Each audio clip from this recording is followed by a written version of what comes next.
Tammy Bruce is with us, Fox News contributor. Welcome back, Tammy. Good to see you. Great to be here. Happy Friday. What do you make of this? I mean, this really is a full frontal attack on anything like big business. It is. And look, it's a lot of posturing. I think Elizabeth Warren is making some very good points.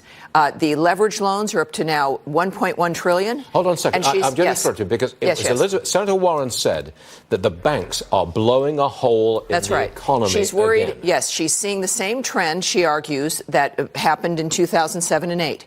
And she's worried that there's not enough oversight. So her action has been with Mnuchin and with the Fed saying, what are you doing? Are you watching this? She's asking those questions, which have to be asked because the leveraged loans are coming back. And she's concerned about that. I think that's reasonable. The American people should be concerned. We don't want the same thing to happen. On the other hand, with Bernie Sanders, this is all posturing, but his positions regarding minimum wage for Walmart, it's not just stop Walmart. It would affect, what he's proposing would affect every company with over 500 employees. Effectively, it tells them that you can't rebuy your stocks if you don't give your employees a certain wage, if you don't give them certain things that we think are appropriate. Now, in the short term, I suppose for existing employees, that would be great. But what that does is it kills the hiring of new employees. And then you're going to stop the reinvestment in a company, which, of course, is what allows it to employ people and even expand. Walmart employs, I think, about 2.1 million people. There's a reason they're able to do that, because they're successful. We want that to continue. But this is, again, the suggestion that the government is going to tell you, and the government of all places, look at the last, 8 years under Obama, destroyed the economy, destroyed jobs.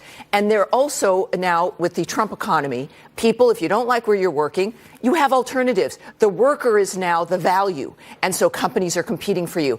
Under the socialist system, there is no competition, so the government has to declare what you have to pay. There's a difference. I mean, the socialists want to legislate wages and tell businesses how you can use your capital. Correct. They want to control. Capitalists have the opposite point of view. Yes. And, of course, as we've seen under Obama, it creates a boot on business and the ability to make a living. You become a part-time nation.